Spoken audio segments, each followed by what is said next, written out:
everyone, it's Claire here. Welcome to the Off the Mat series where I talk about the lessons I've learned from my yoga practice and how I apply them to real life. Today's topic is how to maintain a consistent practice. But before we dive in, I'd like to say a huge thank you for all of you who've seen my videos, who've commented, who've liked, who've subscribed, and I saw so many of your very kind messages. So thank you very much for the support, and please feel free to let me know in the comments below what topics you'd like to see discussed, because I really want to make videos that you're interested in and to answer your questions. Okay, so let's start with today's topic: how to maintain a consistent practice. So as a background, I've been doing yoga for about 4 years now, and I'd say I've been practicing consistently 6 to 7 days a week for the past 2 years. And so today I'd like to share 3 main tips that help me stay motivated to do it every day. Okay, so first of all, make it a habit. So as you know, willpower is limited, so instead of relying on your motivation every single day, you want to make it into a routine, something that you get up in the morning, don't think about, and you just do it. So think about taking a shower. So that's something that you don't think about, you just do every single day, whether you feel it or not. And sometimes we don't feel like taking a shower, but when we actually get into the shower, we feel so good that we don't want to get out, right? I'm sure you guys have experienced this before. So it's a bit like the same with yoga.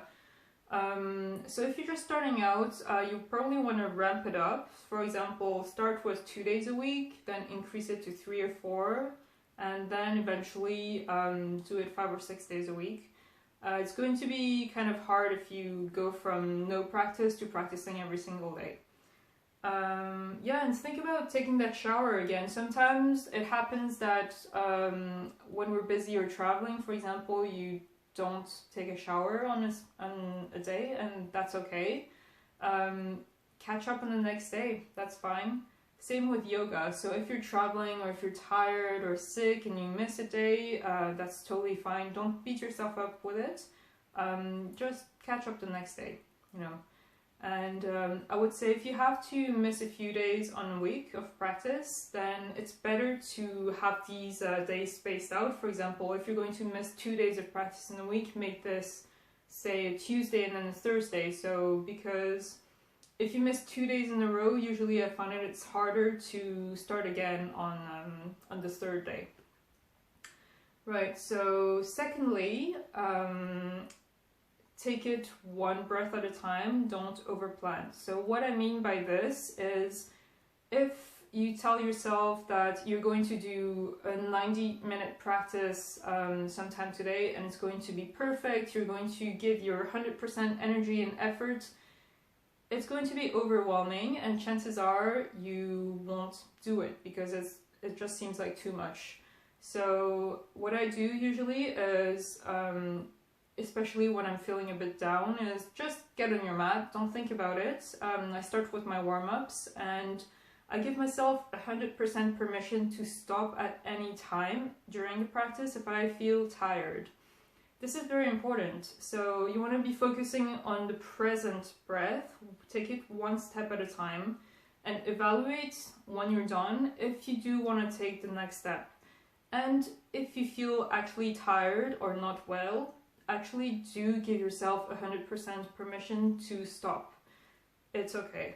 But the important thing with this is that it ties in with the very essence of yoga, which is stay in the present moment, evaluate the present moment, don't overplan, and don't worry too much about what's going to come.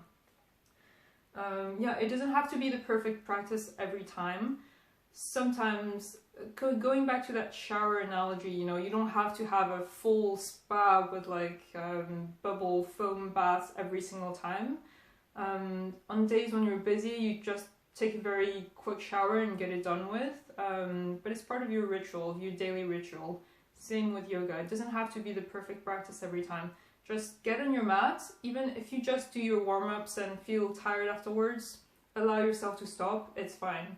So any practice is better than no practice. Alright, so my third tip here is try to be consistent with your place and time of practice. So pick a time in the day and pick a place in your house that you stick with.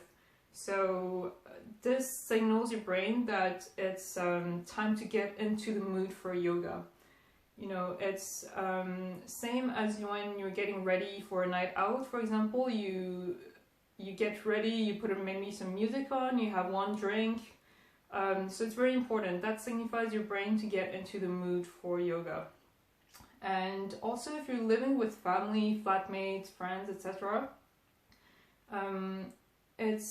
it's important for them to have a consistent time and place so that they give you the space to practice and don't come and distract you.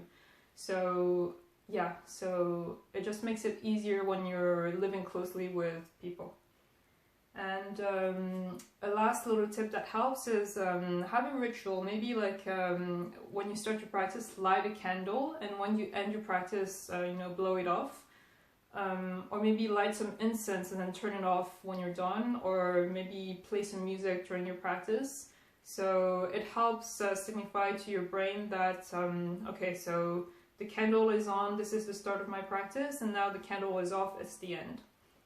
Okay, well, I hope you enjoyed this video and find these tips useful. I wish you best of luck on your yoga journey. And yeah, remember to like or subscribe if you like this. Thank you so much.